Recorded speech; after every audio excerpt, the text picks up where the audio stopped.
저는 최근 하나뿐인 딸아이를 시집 보내고 이제 대충 인생의 숙제를 끝낸 60대 여자예요. 가장 어려운 숙제를 마쳤다 생각하니 이제야 조금 홀가분하다고나 할까, 뭔가 할 일을 다 해냈다고나 할까 그런 마음이 드네요. 하지만 숙제를 끝냈다고 제 인생이 끝난 건 아니잖아요. 게다가 요즘은 인생은 60부터라는 말도 있고 말이죠. 숙제를 끝냈으니 뭐랄까 다시 새로운 숙제를 위해 살아가야겠다고나 할까요? 저는 이 나이가 되도록 그간 정말 앞만 보고 열심히 살아왔어요. 단 한 번도 뒤돌아보지 않고 앞만 보고 달려왔다는 말이 아마 맞을 거예요. 그런 인생을 살다 보니 온갖 이런저런 일도 많이 겪었죠. 그리고 그 중에는 사람들의 본질을 깨닫게 되는 일도 있었던 것이에요. 저는 가난한 집 맏딸로 태어났어요. 제 밑으로 줄줄이 동생만 다섯이었죠. 바로 아래와 그 아래는 남동생들이었고요. 뭐 그 시절 가난한 집 맏딸의 운명이 그렇듯 저는 배움이 짧았어요. 제 아래로 학교를 보내야 하는 남동생들이 있었던 데다가 저희 부모님은 딸이라도 공부를 가르쳐야 한다는 열린 생각을 가지지 못하셨던 분들이셨거든요. 그래서 저는 겨우 초등학교만 겨우 졸업을 하고 바로 일을 시작해야 했어요. 그때 나이가 고작 13살이었죠. 13살 나이로 남의 집 식모살이를 하면서 돈을 벌었어요. 그러다가 17살부터는 서울로 올라가 공장을 다녔고요. 제가 올라간 건 아니고 아버지가 데려다 취직을 시켰다는 편이 더 정확하겠네요. 그렇게 제가 보낸 돈으로 동생들은 중학교, 고등학교, 그리고 대학교까지 다 공부를 마쳤죠. 저는 그때 제가 돈 벌어서 동생들 공부시키는 일이 당연한 줄로만 여겼어요. 하지만 돌이켜 생각해보면 고작 13살, 14살 나이에 다른 집에 들어가서 밥하고 빨래하고 청소하고 내 또래 아이들 교복을 빨아널고 했던 그 나이에 제가 너무나도 안쓰럽게 느껴지기까지 해요. 공장 생활도 만만치는 않았어요. 당시에는 3교대 철야가 기본이었거든요. 저는 고향집에 돈을 많이 보내기 위해 잠을 줄여가며 정말 열심히 일만 했어요. 철야도 마다하지 않았지요. 그렇게 일을 하다 보면 세수를 할 때마다 코피가 뚝뚝 떨어졌지만 그것도 당연하다 여겼어요. 그렇게 제 청춘은 흘러가 버렸죠. 그러다 제가 22이 되었을 때 저는 친척 어른의 소개로 결혼을 하게 되었어요. 상대는 그 친척 어른이 사시는 지역의 제일 부잣집 둘째 아들이었어요. 그 부잣집 어른이 오며 가며 우연히 저를 몇 번 보신 적이 있는데 몹시 마음에 들어 하셨대요. 그래서 저를 며느리감으로 점찍고 혼담을 넣었던 것이죠. 저희 집에서는 몹시 좋아했어요. 결혼의 대가로 그쪽 집에서 땅도 조금 주겠다 했거든요. 저와 결혼을 할 상대 남자는 그래도 그 지역에서 지방대학을 나와 회사 생활을 잘하는 사람이었어요. 부모님이 좋아하셔서 그때는 저도 좋았죠. 부잣집인데다가 대학 나와 직장을 다니는 번듯한 남자였으니까요. 하지만 제 결혼은 처음부터 단추가 잘못 끼워진 것이었어요. 대학까지 나와서 멀쩡히 직장 생활을 잘하고 있던 남편은 겨우 초등학교만 나와 공장에서 일만 하던 저를 마음에 들어 하지 않았어요. 그렇게 제가 싫었으면 결혼을 하기 싫다고 말을 하지. 그렇다고 또 어른들 말씀을 거역할 용기도 없었던 남편은 비겁한 방법을 선택했어요. 저와 결혼을 하는 대가로 집안에서 재산을 받아서 분가를 하고 좋은 집에서 편하게 살면서 마음은 다른 여자에게 주었던 것이죠. 오늘도 이따가 늦게 퇴근하세요? 내가 알아서 올 테니 신경 쓰지 마. 내가 늦게 오든 말든 네가 무슨 상관이야? 왜 화를 내세요? 매일 늦어서 피곤할까 봐 물어본 거예요. 몸 상할까 싶어서. 나는 네 그 면상을 보면 화가 나. 무식한 공순이 주제. 내 마누랍시고 있는 그 꼴이 보기 싫어서. 그러니 내가 집에 일찍 오고 싶겠냐? 그렇게 저는 결혼하자마자 찬밥 신세가 되었어요. 남편은 결혼 초부터 정말 꾸준하게 외도를 저질렀죠. 물론 집안 형편은 나쁘지 않아서 먹고 살 걱정은 없었지만 정말 사는 게 사는 게 아니더라고요. 저에게 마음이 없는 사람을 바라보기만 해야 하는 삶은 정말 할 게 못 되었어요. 그러다 제가 첫 딸아이를 낳았어요. 그걸로 조금은 마음을 잡나 싶었는데 사람은 변하지 않았어요. 딸아이가 채 돌도 되기 전에 같은 회사에 있는 10살 어린 경리랑 또 바람이 나더군요. 아이까지 생겼는데 그런 일을 당하고 보니 그때는 정말 못 살겠다는 생각이 들었어요. 그래서 저는 아이를 데리고 가출을 감행했죠. 하지만 그러면 뭐 하겠어요. 저는 갈 곳이 친정밖에 없었고 친정은 저를 받아줄 마음이 조금도 없었어요. 엄마, 아버지, 죄송해요. 너 이게 무슨 짓이야? 어디 출가 외인이 감히 친정으로 와? 당장 돌아가지 못해? 아버지, 제발요. 그 사람도 바람나서 살림 차려서 나갔어요. 이제 아이도 있는데 더 이상 이렇게는 못 살겠어요. 못 살긴 뭘 못 살아. 네가 밥을 굶어 집이 없어. 다 그렇게 사는 거야. 결국 친정에 들어서자마자 거의 바로 저는 친정아버지 손에 이끌려 다시 시댁으로 돌아갈 수밖에 없었어요. 제가 시집을 갈 때 시댁에서 받았던 땅을 다시 떼일까 눈치를 보던 친정아버지가 저를 곧바로 다시 돌려보냈던 것이죠. 제가 갈 곳은 없었어요. 저는 그저 눈물을 삼키며 하루하루를 살아냈다고나 할까요. 남편은 원래 저에게 마구 막말을 퍼붓고 밥 먹듯 외도를 하다가 나중에는 저에게 서슴없이 손찌검까지도 휘둘렀어요. 지옥과도 같은 삶이었죠. 그러다 딸아이가 3살 정도 되었을까? 이번에는 남편이 자기보다 나이가 많은 다방 마담이랑 바람이 났더라고요. 남편보다 나이가 많았으니 저와는 꽤 나이 차이가 있었죠. 그런데 다방에서 산전수전을 다 겪은 여자라 그런지 그 여자 성격이 보통이 아니었어요. 예전에는 집에서 따로 나가 살림을 차렸는데 이번에는 그 반대였어요. 어느 날은 그 다방년이 짐을 싸 짊어지고 저희 집으로 들이닥치더군요. 그러면서 이랬어요. 저 태훈 씨랑 사랑하는 사이니까 이만 집을 나가주셔야겠어요. 뭐라고요? 이보세요. 그 사람 안 사람은 바로 저예요. 여기 딸까지 있다고요? 뭐 그건 저는 모르겠고요. 남자가 싫다는데도 결혼했다고 떡하니 집에서 버티면서 먹고 사는 거 부끄럽지도 않아요? 무식하다더니 빈대 정신만 남았나? 뭐라고? 먹고 사는 것 때문에 버티는 거면 뭐 열심히 해보던가. 아, 나는 매일 새 옷 입어야 하니까 빨래도 잘 부탁하고 시장 하니까 밥 좀 차려줘요. 배고프네. 기가 막혔어요. 저는 졸지에 그 첨년도 아닌 첨년 밥도 해다 바치고 빨래도 해야 하는 신세가 되었죠. 그 사이에 남편은 저를 괴롭혔어요. 빨리 안 꺼져. 나 이제 내가 좋아하는 사람이랑 좀 살아보자. 내가 이렇게까지 하는데도 여기서 버티냐? 넌 배운 게 없다더니 무식하면 자존심도 없어. 여보, 당장 나보고 나가라면 애랑 어디서 어떻게 살라는 말이에요? 어머님 아버님도 허락하실 것 같아요? 여기서 왜 우리 부모님 이야기가 나와? 애 데리고 나가서 먹고 살 자신 없으면 애는 두고 가던가. 너 꼴도 보기 싫으니까 저 쓸모없는 딸년 데리고 나가. 그러면서 손찌검도 거침이 없었죠. 하지만 아마 거기까지였다면 저는 그냥 참았을지도 몰라요. 제가 13살부터 일만 했던 사람인데 그간 얼마나 많은 일을 겪었겠어요. 이런 폐악질을 견디지 못할 제가 아니었죠. 아마 그 다방년이 저에게만 폐악을 부렸다면, 아마 남편이 저만 괴롭히고 난리를 쳤다면 저는 아마 끝까지 버티며 그렇게 살았을 거예요. 하지만 그 둘은 그러지 않았죠. 그런데 하루는 이 다방년이 제 딸을 건드리더라고요.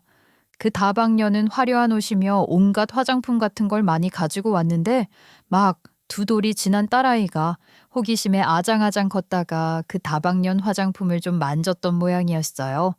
아이는 마루에서 논다 생각하고 마당에서 빨래를 하던 저는 그 다방년의 목소리와 아이의 울음소리에 깜짝 놀라 달려갔던 것이지요. 어머, 이게 얼마짜리인데 만지고 있어? 이거 안 놔? 그 다방년은 무슨 작은 화장품을 든 아이의 손을 찰싹 때리면서 짜증을 부리고 있었어요. 그런데 애도 놀랬는지 손을 꼭 쥐고 울음을 터트리더군요. 원래 갑자기 빼앗으려 들면 아이들은 오히려 더 손을 꼭 쥐고 울기만 하잖아요. 그런데 그 다방년은 애를 안 키워봤는지 화만 내고 있었어요. 그래서 그걸 말리려고 다가가려는데 짝 하더라고요. 저는 제 눈을 의심했어요. 그 다방년이 자기 화장품을 아이 손에서 뺏으려다 안 되니까 바로 제 딸아이 등짝을 쫙 때린 것이었죠. 제가 그걸 보고 눈이 돌았어요. 거기다 그 첩년이 제 딸을 때리는데도 바로 옆에서 멀뚱멀뚱 쳐다보기만 하고 있는 남편의 모습도 용서가 안 되었어요.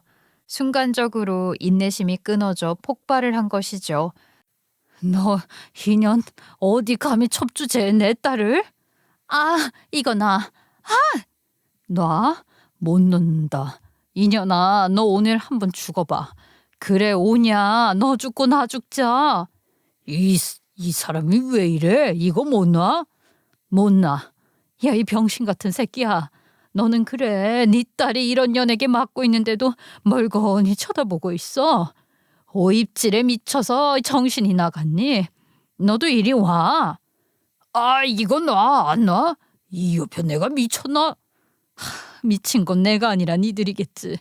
미쳐서 본처 집에 쳐들어와서 있다가 본처의 등짝에 손찌검을 한 인연과 그걸 보고만 있는 애비라는 놈이 미친 거겠지. 저는 그 다방년이 제 딸 등짝에 손을 대자마자 바로 달려들어 그 첩년머리 끄댕이를 잡고 마당으로 질질 끌고 내려왔어요. 놀란 남편 놈이 저를 말렸지만 그 인간 역시 저에게 머리 끄댕이가 잡힌 채로 제 발길질을 받아야 했죠. 저는 그대로 그 두 연놈을 마당으로 끌고 나와서 아주 아작을 내주었어요. 그 첩년은 저에게 옷까지 다 갈기갈기 찢기고 눈탱이 밤탱이가 되어서 코피까지 터진 채로 찍소리도 못하고 울면서 집에서 뛰쳐나가 도망을 치더군요. 저희 집 마당에서 난리가 나자 얼마 지나지 않아 온 동네 사람들도 다 구경을 왔어요. 제가 얼마나 광분을 했는지 남편도 저를 제대로 말리지 못했어요. 물론 제가 그간 얼마나 맘고생을 했는지 아는 동네 아줌마들이 남편에게 달려들어 더 이상 뭘 못했기도 했지만요. 그야말로 개싸움이었어요.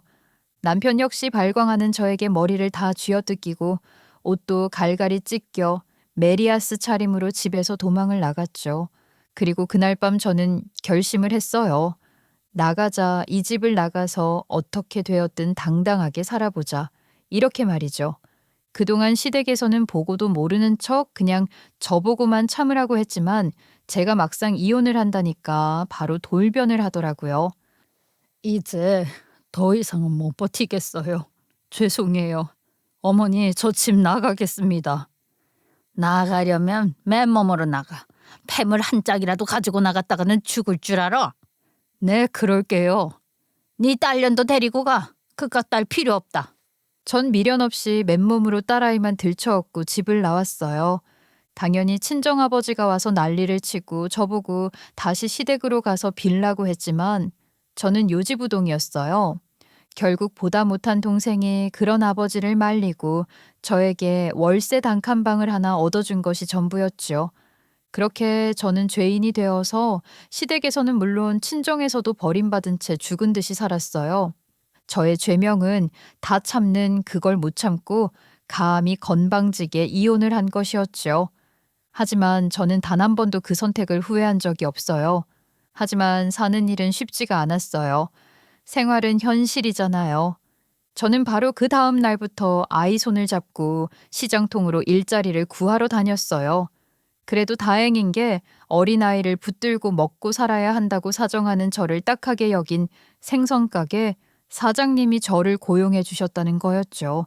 난리통에 혼자 이남으로 내려와 생선 가게를 하면서 아이를 키웠다는 사장님은 겉으로는 무뚝뚝했지만 정이 많은 분이셨어요. 매일 아침 제가 아이를 데리고 시장에 있는 생선 가게로 가면 이러셨죠. 오늘도 일찍 왔네. 오늘 새로 들어온 생선이 있으니까 박스 정리하고 생선을 가판에 좀 깔아놔. 네, 그럴게요. 우리 아가는 일이 들어와서 여기 앉아. 난로 앞이라 따뜻하지? 이따가 할머니가 까베기 사올 테니까 엄마 일할 때 얌전히 있어야 한다. 감사해요, 사장님. 됐어. 그런 말할 시간에 얼른 일이나 하고 가서 까백이랑 도너츠나 사와. 나도 먹고 싶으니까. 다 알아서 싫어하시잖아요. 매일 저희 딸 주려고 사시면서. 지금은 힘들어도 그냥 버텨. 버티면 꼭 좋은 날 올 거야. 자네는 꼭 성공할 거야. 나는 보면 알아. 저는 추운 날에도 언손을 호호 불어가며 비린내 나는 생선 가게에서 열심히 일을 했어요. 그리고 악착같이 돈을 모았죠. 그렇게 열심히 일을 한 덕분에 아이가 학교에 입학할 무렵에는 제 가게를 열 수 있었어요. 저는 정말 밤낮 없이 일만 했죠. 그렇게 차렸던 저의 노점상이 다시 작은 가게가 되고 그 가게가 번듯한 매장이 되었다가 다시 건물이 될 때까지는 그리 오랜 시간이 걸리지 않았어요. 예전에는 전혀 몰랐는데 저는 장사 수완이 있었어요. 어떤 물건을 떼어서 어떻게 팔아야 하는지, 또 누구를 상대로 어떻게 장사를 해야 하는지 본능적으로 알았던 것이죠. 그러던 어느 날은 손님들의 대화에서 돈을 버는 감을 잡기도 했어요. 가게가 조금 커지자 다양한 계층의 사람들이 손님으로 왔는데 하루는 저를 보고 어떤 분이 이러시더군요. 사장님, 돈도 잘 버는데 왜 부동산 투자 안 해요? 요즘은 그게 호황이야. 부동산을 알아봐요. 부동산이요? 그래요. 요즘 개발하잖아. 거기 잘 잡으면 그야말로 인생 바뀌는 거 순간이에요. 특히 강남 쪽 아파트나 건물을 한번 잘 보세요. 그래요? 그 손님은 무심히 던진 이야기일지도 모르겠지만 저는 그 이야기를 듣는데 갑자기 그거다 싶은 감이 오더라고요. 당시에는 강남 아파트 한 채가 겨우 1,000만 원 남짓 하던 때였거든요. 저는 적금을 드는 대신 돈을 모아서 강남 쪽에 작은 아파트를 한 채 샀어요. 그리고 그 아파트가 오르면 그걸 팔아서 한 채를 더 늘리는 식으로 돈을 야금야금 모으고 불려서 결국은 시내에 건물도 하나 샀죠. 물론 거기에 그치지 않았어요. 돈이라는 것이 웃긴 게 없을 때는 그렇게 고생을 시켜도 한번 모이기 시작하니까 무섭게 모이더라고요. 저는 건물을 한 채에서 두 채, 그리고 세 채로 늘렸고 다른 사업도 시작했어요. 물론 중간중간 위기도 있었죠. IMF가 터지기도 하고 갑자기 부도 위기에 몰리기도 했고요. 그간 있었던 일은 다 말로 할 수 없어요. 하지만 결국 저는 그런 모든 시련도 다 이겨냈어요. 아니, 오히려 위기를 기회로 삼아서 다른 사람들이 다 숨죽이고 있을 때 공격적으로 투자를 했죠. 그런 성공에는 솔직히 말해 제가 운이 좋았던 것도 있어요. 큰 선택의 기로가 있을 때마다 저는 간절하게 하늘에 빌었어요.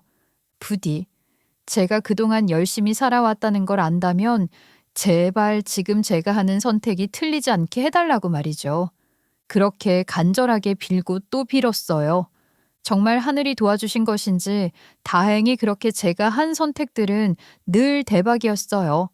그렇게 운이 따라준 만큼 저는 좋은 일도 잊지 않고 하려고 했죠. 여기저기 기부도 많이 하고 고아원 후원도 했어요. 지금도 제 후원금만으로 꾸려가는 고아원이 2개나 있어요. 저는 형편이 어려운 학생들에게 장학금도 많이 주었어요. 제가 많이 배우지 못했잖아요. 그게 늘 한이었고 서러웠거든요. 그래서 돈이 없어서 공부를 못하는 사람 없도록 도와주고 싶었던 것이죠. 제가 이렇게 나름 성공가도를 이루며 살았음에도 저는 여전히 집에서는 죄인이었어요. 저희 친정 부모님은 돌아가실 때까지 저에 대한 원망을 거두지 않으셨고 용서도 하지 않으셨죠. 나는 네 얼굴 볼 때마다 열불이 차올라. 감히 니까짓게 그런 좋은 집안에 시집을 보내놨더니 뭐? 이혼? 이혼을 해 감히? 아버지, 제발 이제 이해해 주세요. 그럼 어떡해요? 계속 그렇게 살 수는 없잖아요. 그 입 다물어. 너만 참았으면 그 집안에서 내어준 땅으로 우리는 아직 잘 먹고 잘 살았을 거야. 이게 다 너 때문이야. 아버지, 제가 그간 동생들 공부도 다 시켰잖아요. 저도 할 만큼 했어요. 그 땅이 아니라도 지금 동생들도 다 잘 살잖아요. 이게 그래도 아직도 어디서 세상 부끄럽게 이혼을 하고 그래. 내가 너만 생각하면 너무 수치스러우니까 집에 얼씬도 하지 마. 친정아버지는 제 입장은 생각도 않고 그저 제 이혼으로 받은 손해만 생각하고 저를 수치스럽게만 여겼어요. 어머니도 마찬가지였죠. 이혼을 하고 시장에서 일을 하며 살다가 너무 힘들고 어려워서 한 번은 애를 데리고 찾아간 적이 있었어요. 하지만 마을 초입에서 만난 어머니는 저를 보고도 못 본 척 하더군요. 제가 아무리 불러도 대답도 하지 않고 집으로 가버리셨으니까요. 그리고 그날 제가 아무리 문을 두드려도 대문은 열리지 않았고요. 친정 고향에서도 저는 수군거림의 대상이었어요. 부잣집에 돈 보고 시집을 갔다가 소박을 맞았다는 둥, 아들을 못 낳아서 쫓겨났다는 둥, 제가 딴 남자와 살림을 차렸다는 둥, 온갖 소문이 돌았고 저를 보면 손가락질을 하고는 했으니까요. 그때는 그런 시절이었어요. 이혼녀라는 존재는 평범한 시골 동네에서는 흉한 존재 그 자체였죠. 그래서 저는 정말 고향 쪽으로는 뒤돌아보지도 않고 쥐 죽은 듯이 살았어요. 동생들 역시 저를 부끄러워했어요. 동생들은 결혼할 때도 저를 부르지 않았거든요. 뭐 이혼녀를 결혼식에 부르면 부정이 탄다나요? 저는 그냥 받아들였어요. 평생 일을 해서 헌신한 대가가 고작 그것이었지만 어떡하겠어요. 제가 죄인인 것을요. 그리고 그냥 앞만 보고 달리며 일만 했죠. 돌아갈 곳도 의지할 곳도 없다는 것이 저를 더 독하게 일만 하도록 만들었어요. 그래도 제 인생에서 단 하나 자랑이 있다면 그건 바로 제 딸이었어요. 제가 일을 하느라 제대로 신경을 써주지도 못하고 품에 안고 키우지도 못했지만 제 딸은 정말 바르게 잘 자랐거든요. 그리고 공부도 정말 잘했어요. 물론 저 역시 딸이 하고 싶다는 것이 있다면 무엇이든 전부 다 최고로 지원을 해주었고요.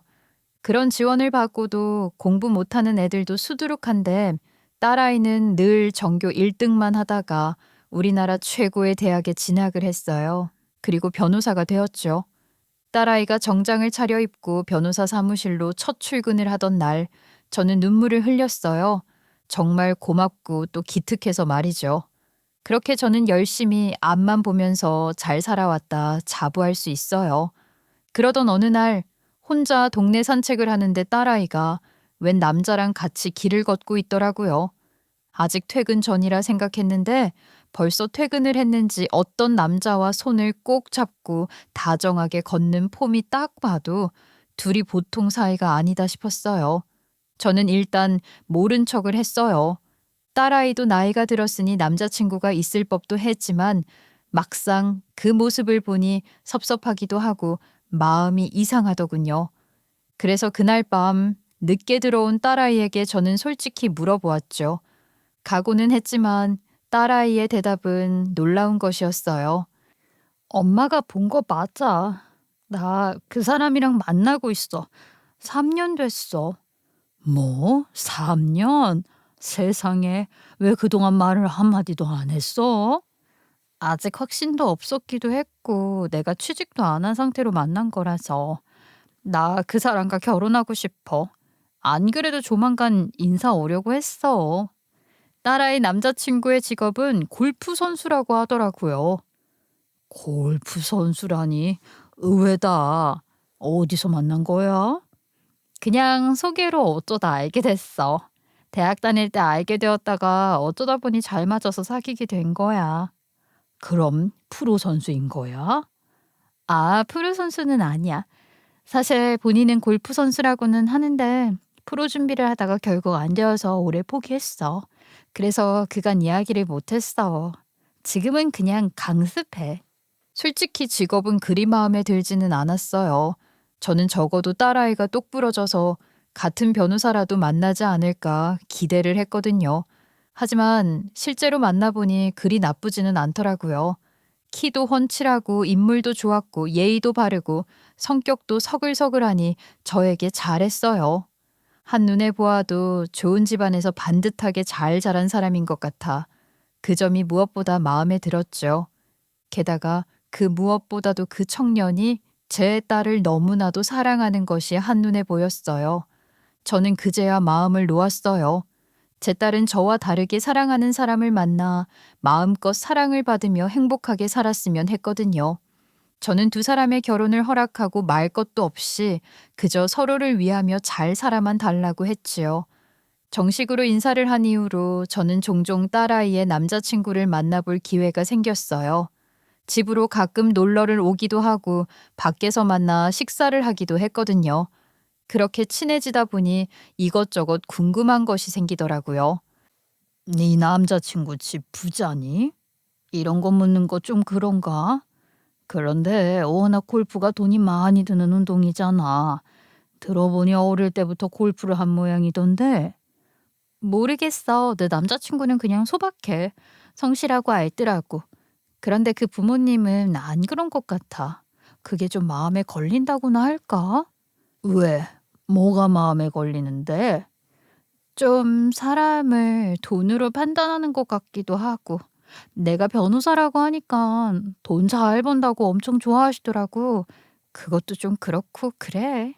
제 딸아이는 사실 돈에는 별로 관심이 없는 편이에요. 변호사가 된 이유도 돈을 잘 벌어서가 아니라 제가 평소에 법 관련해서 골치를 썩는 일을 어릴 때부터 많이 봐오다 보니 저를 도와주겠다고 결심을 했다고 할 정도였으니까요. 거기다 제가 열심히 일을 해서 딸아이를 부족함 없이 키웠잖아요. 아직 경제적으로 어렵다거나 하는 게 무엇을 의미하는지 잘 모르기도 했을 테죠. 하지만 무엇보다 저는 고아원이나 봉사를 갈 때 딸아이를 어릴 때부터 꼭 데리고 다녔어요. 그리고 저희보다 형편이 좋지 않은 사람들도 많이 만나보게 했고, 사람이 사는데 물질적인 것이 가장 중요한 건 아니라고 늘 가르쳤거든요. 그런 딸아이가 한숨을 쉬면서 남자친구 부모님이 좀 그렇다는 이야기를 하는데 느낌이 좀 쎄하긴 했지요.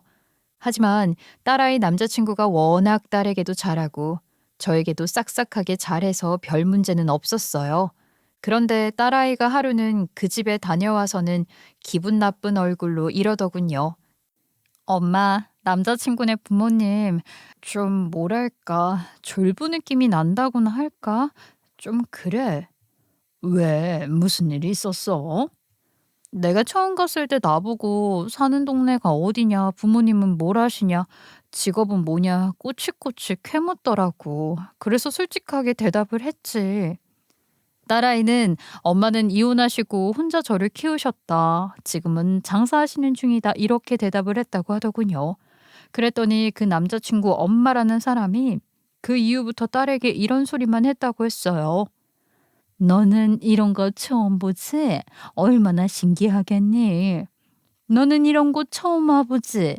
네가 언제 이런 거 먹어나 봤겠니? 많이 먹어라. 그런데 그게 묘하게 사람을 깔보는 것 같고 무시하는 것 같아서 기분이 나쁘다고 딸이 그러더군요. 그런데 그렇게 생색을 낸다는 게 어디였는지 아세요? 고작 호텔 뷔페나 레스토랑 같은 곳에 가서 그랬다나요.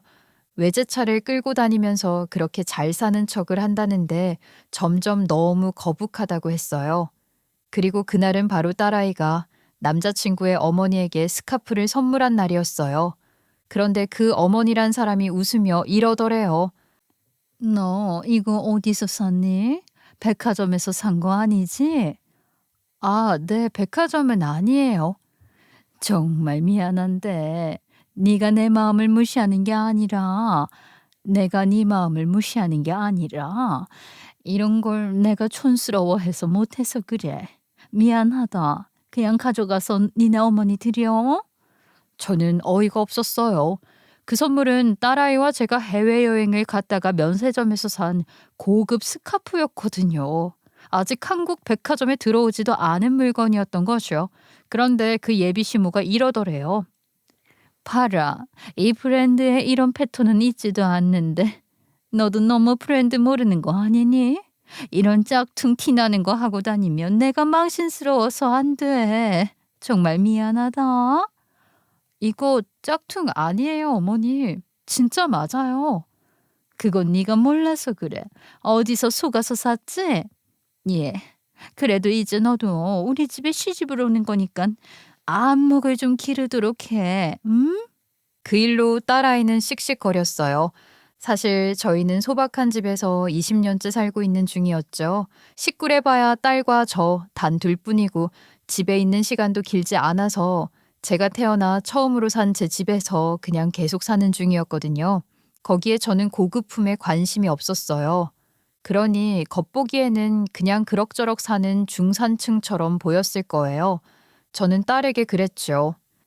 아니 그럼 다 이야기를 하지 그래. 그거 면세점에서 산 거고 비싼 거라고. 우리 집 보기보다 잘 산다고 너도 가서 자랑 좀 해. 왜 이야기를 안 해? 당연한 거 아니야. 이건 다 엄마가 번 돈이지 내 돈이 아니잖아.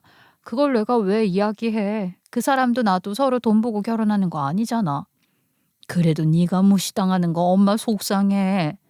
그리고 솔직히 우리 집이 가난해도 왜 내가 무시를 당해야 해? 내가 지금 남친보다 훨씬 능력 있고 돈도 잘 벌어. 진짜 사람을 뭘로 보고. 나 결혼 엎을까 봐. 그리고 그 일로 싸웠는지 전화로 한동안 딸아이는 통화를 하더라고요. 그리고 바로 다음 날부터 딸아이 남자친구가 밤새도록 집 앞에 찾아오고 하는 일이 일어났죠. 남자친구는 밖에서 하염없이 기다리는데 딸아이는 모른 척을 하고 며칠을 지켜보다 저는 딸아이 남자친구를 커피숍으로 데려가서 어찌된 일인지 물었어요. 저희 부모님은 원래 저러시지 않으셨어요. 그런데 우연히 제가 골프를 시작하면서 고생 많이 하셨고 또 상대적으로 가난했던 편이라 무시도 많이 당하셨거든요. 아, 그런 사연이 있었군요. 사실 제가 주니어 때는 상금도 꽤 탔어요. 그런데 그걸 전부 두 분이 다 쓰셨어요. 부자처럼 보여야 한다고. 아무리 말려도 소용이 없었는데 그러다 빚까지 생겼고요. 뭐? 자네 상금을 부모님이? 네. 사실 저도 그래서 프로 데뷔 포기하고 지금 강사에서 생활비 드리고 있는 중이에요. 그런데도 여전히 부자처럼 보이려고만 하세요. 정말 죄송합니다. 이러면서 딸아이 남자친구는 제 앞에서 눈물까지 보이더군요. 제가 모르는 마음고생이 있는 것 같았어요. 그리고 저는 그 마음을 이해할 수 있었지요. 사실 저도 예은이가 저보다 훨씬 잘나고 똑똑하고 분에 넘치는 사람이라는 거 알아요. 저보다 나은 남자 만나는 게 더 좋을 거라는 것도 알고요. 그래서 이대로 헤어질 거야? 아니요.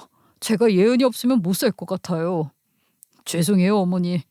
제가 정말 열심히 일을 해서 예은이 변호사 사무실도 차려주고 정말 다 해줄 거예요. 그러면서 딸아이 남자친구는 제 앞에서 펑펑 울더라고요. 그 모습을 보니 마음이 아팠어요. 저는 결심을 하고 그 자리로 딸아이를 불렀어요. 그리고 차분하게 딸아이에게 이랬죠. 이 사람과 정말 헤어질 생각이면 지금 분명하게 이야기를 해. 아니면 얼른 화해를 하고. 헤어진다고 하면 다시는 보지 말고. 지금?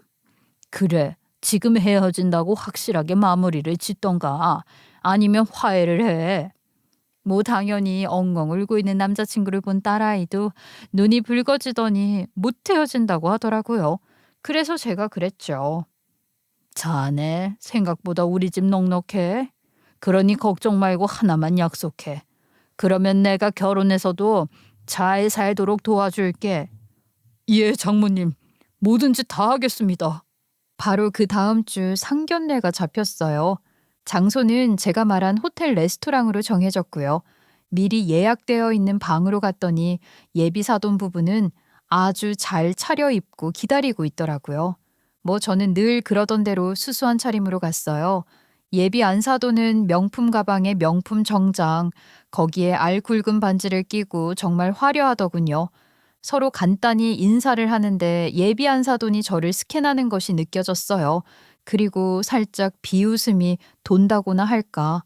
찰나의 순간이었지만 저는 분명히 알 수 있었어요. 예비 안사돈은 저에게 그러더군요. 그간 고생이 많으셨겠어요. 혼자 되셔서 딸아이 이렇게 키우실 때까지 얼마나 고생하셨어요. 저로서는 상상이 안 가네요. 네, 안사돈은 곱게만 사셔서 잘 모르실 만도 하죠. 저는 대충 대답했어요. 그 이후로 예비 안사돈의 예비 사위 자랑이 이어졌어요. 원래 우리 아들이 촉망받는 골프 선수였다는 둥, 주니어 때 상금이 1등이었다는 둥, 1억 가까이 번 적도 있었다고 난리도 아니더군요.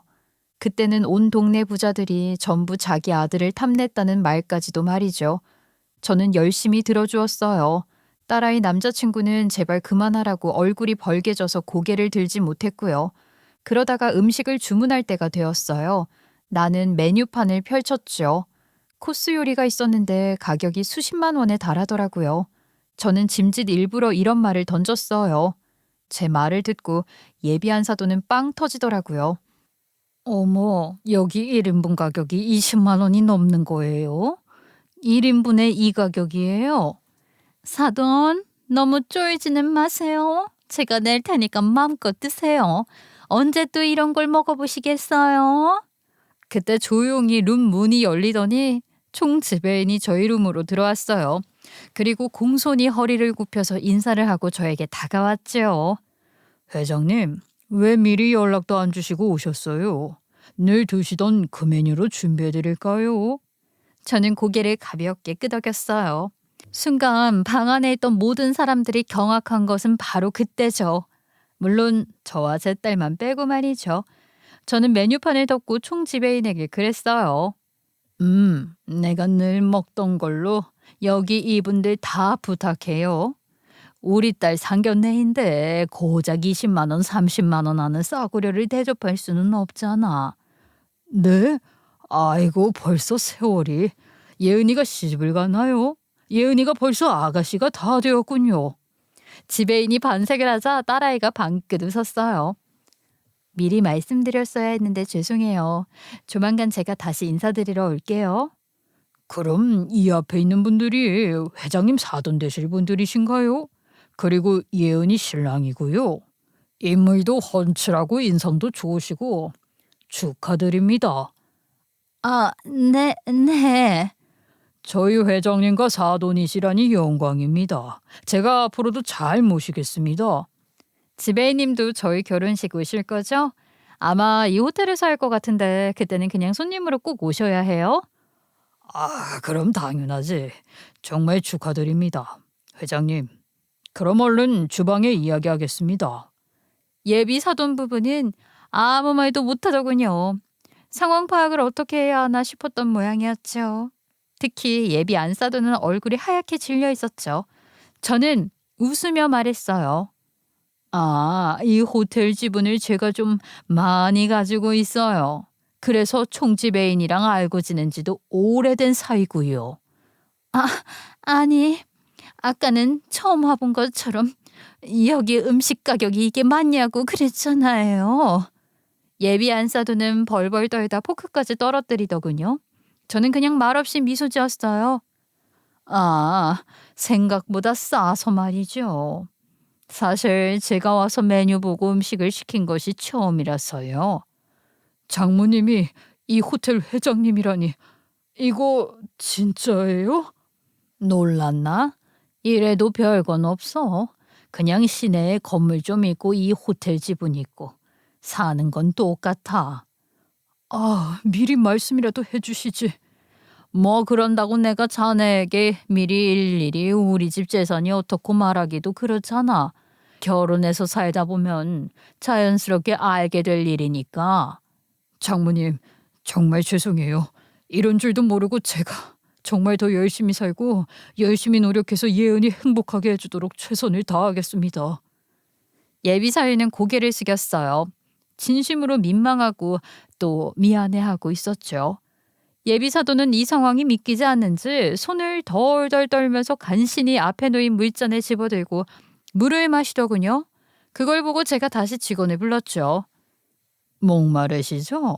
저희 먼저 가볍게 식전 와인이라도 할까요? 아, 네네. 좋습니다. 이거 한번 드셔보세요. 제가 술은 별로 안 좋아하지만 이건 맛이 그런대로 괜찮더라고요. 제가 주문한 와인을 보더니 딸이 말을 붙이더군요. 신이 난 표정이었어요.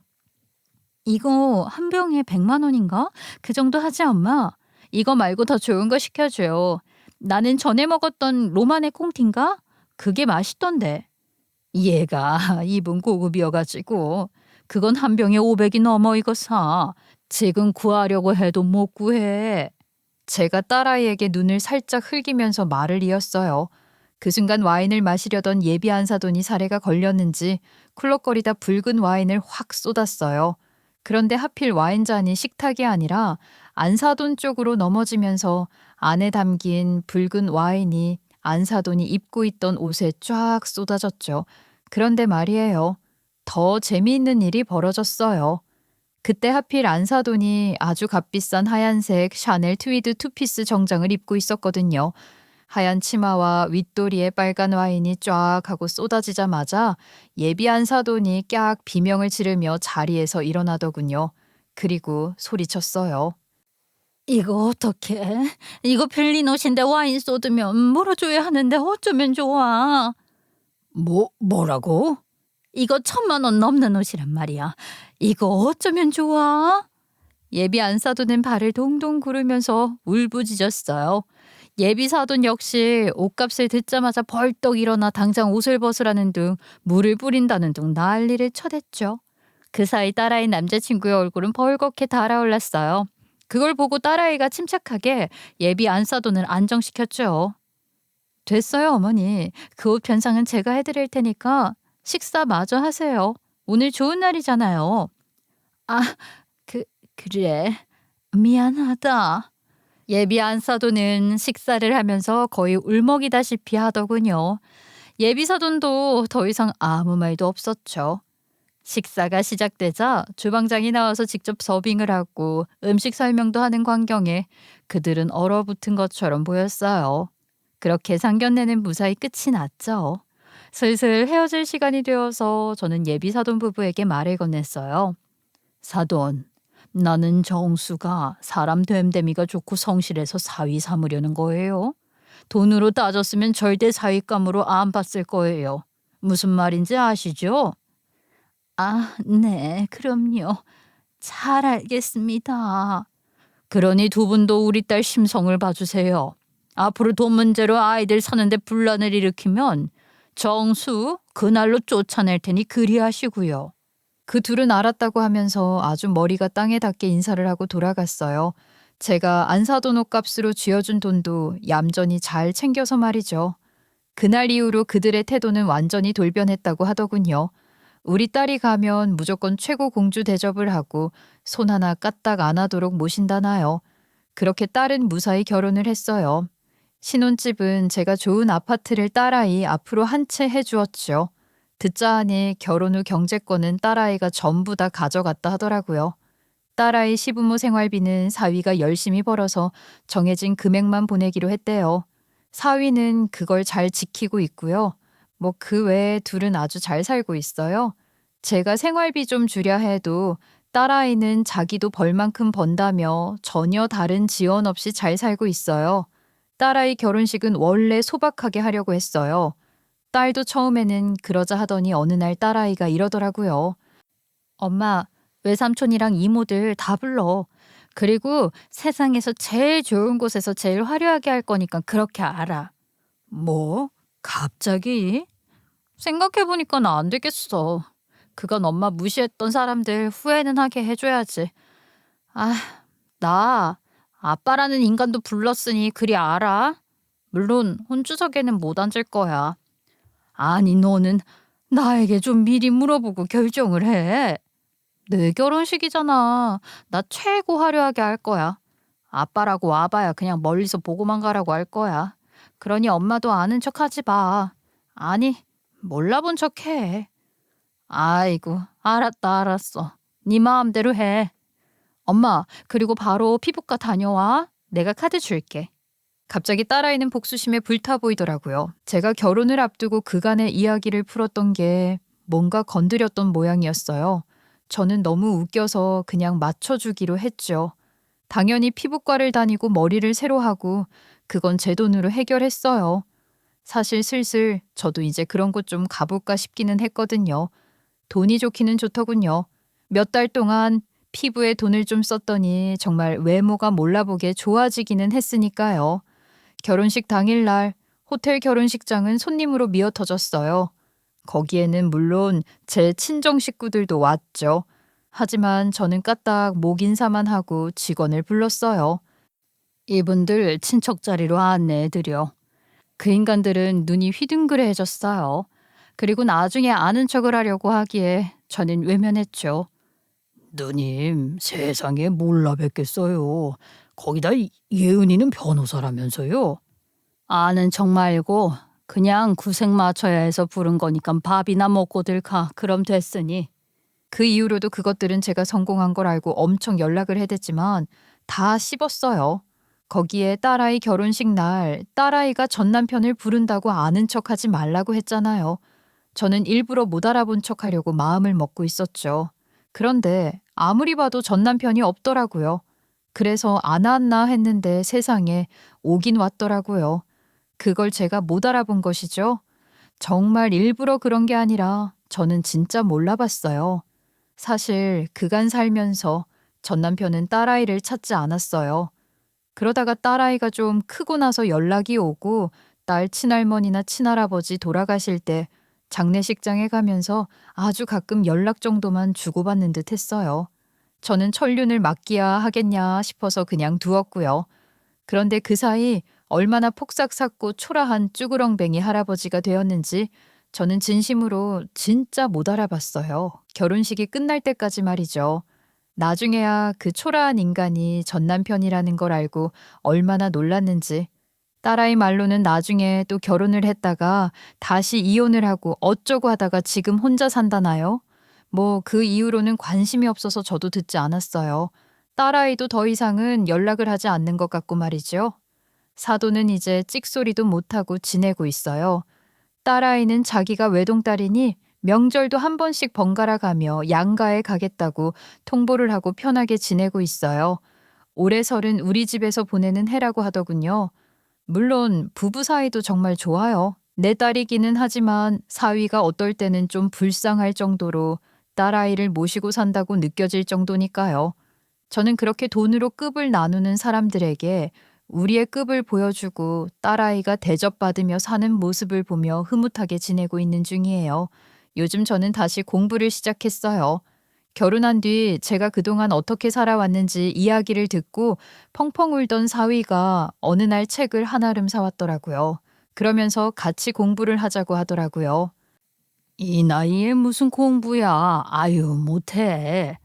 장모님, 공부의 나이가 뭐가 중요해요. 해야 한다는 의지만 있으면 되지. 그리고 저 혼자 할 자신 없어요. 저 좀 도와주세요. 아니, 나야 초등학교 졸업이라 그렇다 쳐도 자네는 왜 갑자기 공부야? 사실 장모님, 저도 고졸이잖아요. 이제 아이도 태어날 건데 무식해서 안 되겠어요. 저도 중학교 때부터 운동한다고 공부를 놨거든요. 아마 저보다 장모님이 나으실 거예요. 말이라도 그렇게 해주니 고맙네. 그럼 우리 같이 공부나 해볼까? 얼마 전에 딸아이는 임신을 했어요. 아이를 낳으면 제가 아이를 키워주겠다, 아니면 아이의 돌보미를 붙여주겠다 했지만 딸아이는 뜻밖의 결정을 내렸어요.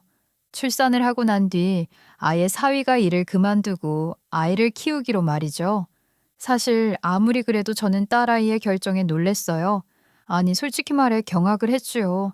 사위가 전업주부가 되는 거니까요. 그런데 딸은 똑 부러지더라고요. 나는 일을 하는 게 좋아.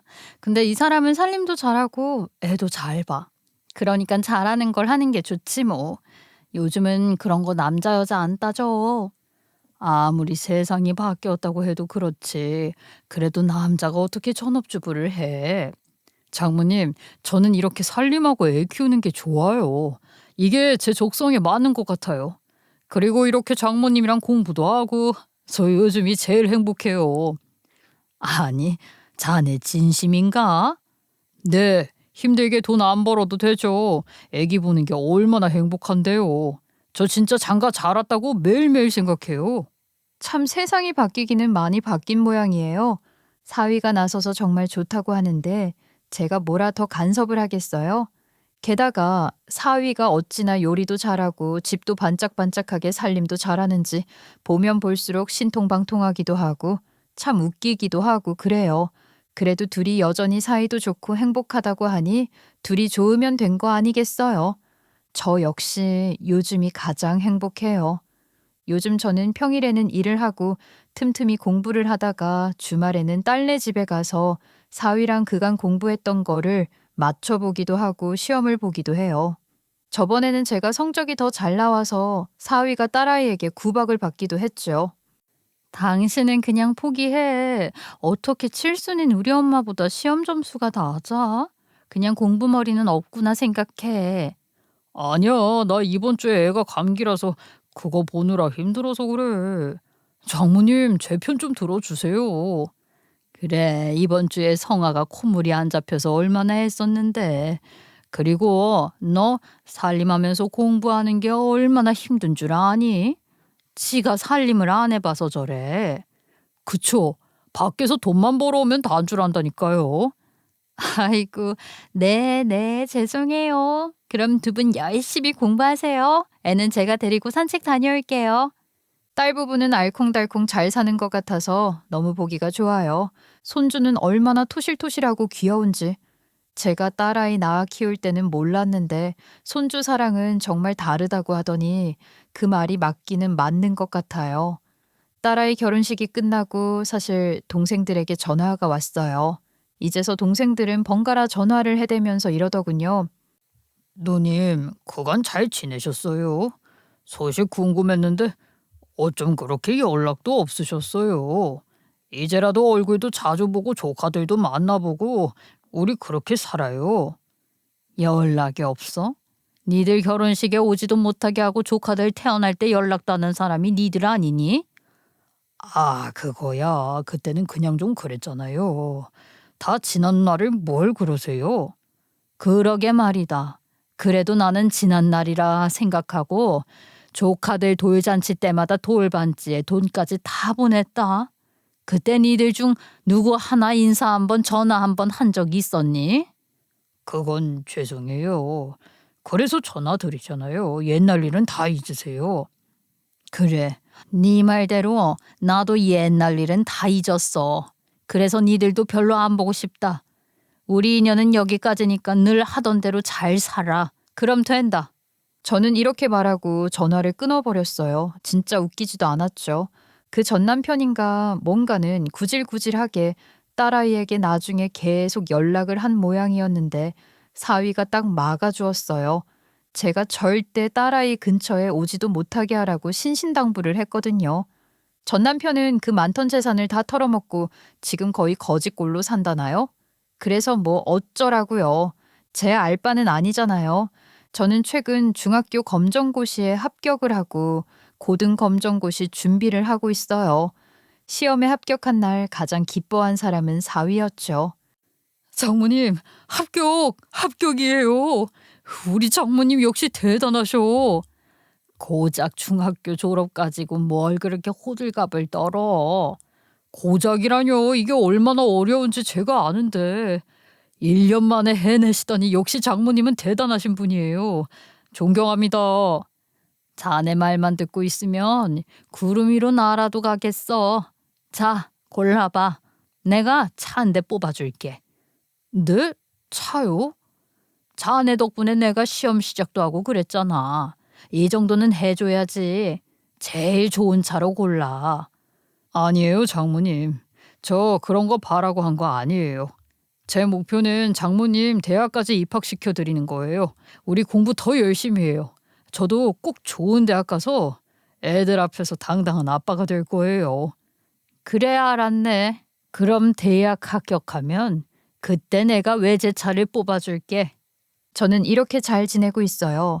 딸아이는 마음껏 하고 싶은 일 열심히 하면서 행복하게 잘 지내고 있고 사위도 행복하게 아이도 잘 키우면서 잘 지내고 있고요. 사돈댁은 딸아이가 일자리를 소개해서 일을 한다고 하더라고요. 그전까지는 사위가 벌었던 상금을 쓰고 생활비를 얻어 쓰다 못해 빚까지 졌던 모양이던데 딸아이가 경제권을 틀어주고 확실하게 이야기를 했다고 해요. 그래서 딸아이 부탁으로 사돈은 제 소유의 건물 한 곳의 관리인으로 일을 하는 중이에요. 이야기를 들어보니 그래도 성실하고 열심히 일을 하신다고 하니 다행이죠. 그 이후로 가끔 얼굴을 봐도 서로 웃으면서 안부 인사도 나누게 되었고요. 돌아보면 이런 행복한 시간은 제가 그동안 온갖 고생을 참고 견디며 이루어낸 것이라 더욱 값지고 또 더욱 귀중한 것이겠지요. 어쩌면 그때 제가 참았더라면, 그저 하루 잘 사는 것에 만족하고 참고 살았더라면 이런 날은 오지 않았을 테니까요. 그래서 저는 지금이 더욱 더 소중하고 또 소중해요. 이제 인생은 60부터라고 하잖아요. 저는 이제야 이런 귀한 시간을 저를 위해서 더욱 행복하게 가꾸어 보려고 해요. 이런 저의 도전에 많은 응원을 보내주세요. 들어주셔서 감사해요. 이 사연을 듣는 여러분들의 앞날에도 늘 행복이 가득하시길 빌게요.